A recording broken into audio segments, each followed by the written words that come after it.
As the United States lost in the Gold Cup,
many fans showed the worst kinds of behavior throughout the match. At its conclusion, the resounding consensus from Mexico fans was that this win meant a great deal. It was personal. It hit home. And quite honestly, who could blame them? Who could blame them for celebrating at NRG Stadium, home of the Houston Texans, watching the Americans falter, not just on any stage, but the final of the Gold Cup to their arch rivals. In effect, the Americans deserved it.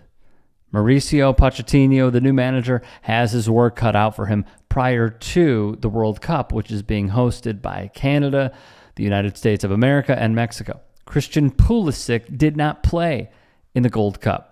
In the final, Mexico was better. Point blank period. But this behavior? Weak.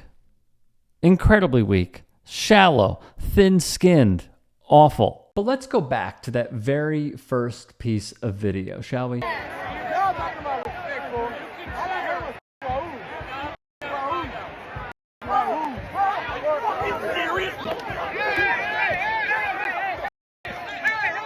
Because there is so much to take in here. First off, that man who leapt over other fans to try and snatch a Mexico flag, all because the States were losing. Boo freaking who, partner? Boo freaking who? The entitled caucasity that this man truly felt to leap over other people and snatch a flag, all because his team is losing. I've seen this argument. I've heard this argument. I've even heard it on this network. When the ICE raids were taking place, they still are, of course, and the LA protests, rather, were taking place, and citizens of Los Angeles were waving Mexico flags, and some on this network despised it. Why? Why? Oh, you can't be waving a Mexico flag, not in this country. Who says? I know our rights are being eroded right now, but we still have protection under the First Amendment for the time being.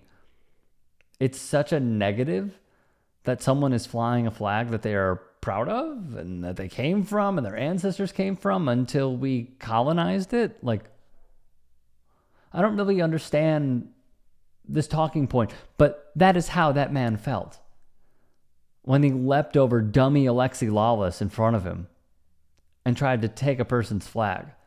Pure, utter stupidity.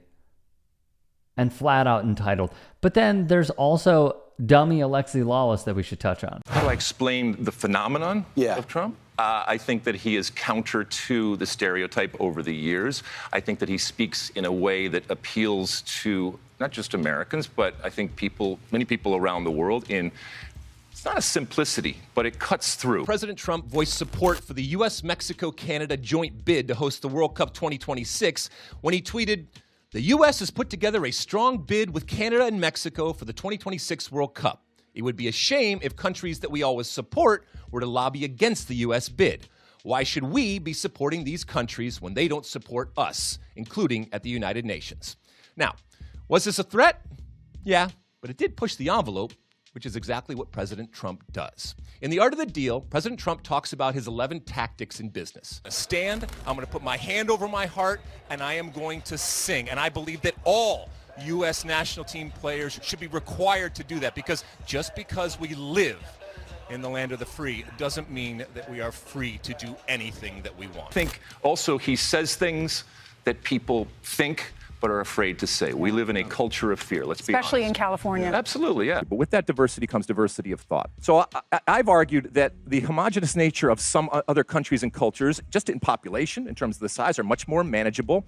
And there is a collective understanding and, more importantly, an agreement in this is how we're going to play. But getting 11 men to represent this great country of 350 million people and all be on the same page, that is very, very difficult. I've argued before that maybe our best route to actually being better from a men's perspective in soccer is actually being more exclusive, not being as inclusive, in that if you went to, I don't know, the New York metropolitan area or Southern California and you just took players, built a team from that one all area, grew up in the same area, had all of these shared experiences, maybe that would be better in terms of an understanding. This melting pot fallacy that I'll be the first to admit I bought into, and I'm not saying it can't happen, it just takes a lot longer with a whole lot more work, and especially when it comes to a national team, you do not have time to be able to do that. I'm going to relate it like this, okay?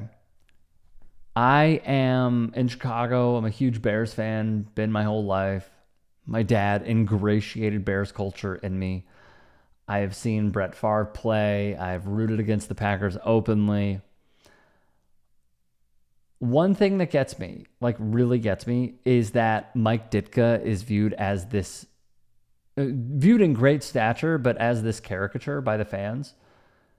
And you'll always see the iconic Bears sweater where it's orange line, Bears, orange line underneath it. And they'll have the stash, they'll have the shades, white shirt underneath, suit and tie, blah, blah, blah.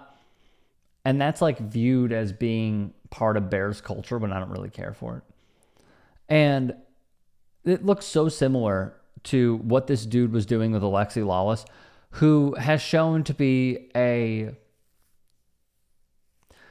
want to be nice, who has shown to be just proven to show how distasteful his approach on life and within American society is, where he truly does not care for other people aside from himself, and going upwards in life while trying to and casting his vote for deporting others, attacking diversity, when there have been so many studies, so many powerful people stating that it is a net positive, not just on society, but also business, and how no matter what, he will side with white supremacy and fascism over the people every single time. So whether this man gives his stamp of approval to Lalas' politics or not, you're doing so by dressing up as this asinine, archaic figure who truly could care less about anyone or anything other than the Alexi Lalas brand. He is an atrocious human being that no one should model themselves after, yet here we are. Fitting, even, that dude would be involved in a skirmish over nothing that was caused by an American. Fitting.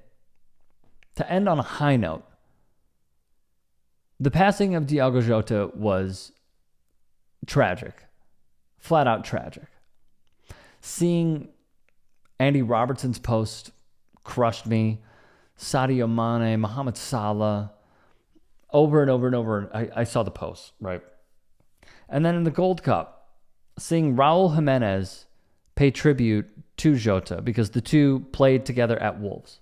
And he talked about the kinship, the bond that they had and developed over the years, and how he loved him. This was a theme that I saw in almost every single person's post, is that Jota was not just a teammate. He was a brother. I am truly sorry for the Jota family loss. He celebrated his wedding recently. I can't imagine. RIP to him. You should go subscribe to my new show, The Rick Strom Show. I'm going to be interviewing people from sports, music, journalists, authors, sports doctors. It's going to be fantastic. Please go subscribe. Thank you.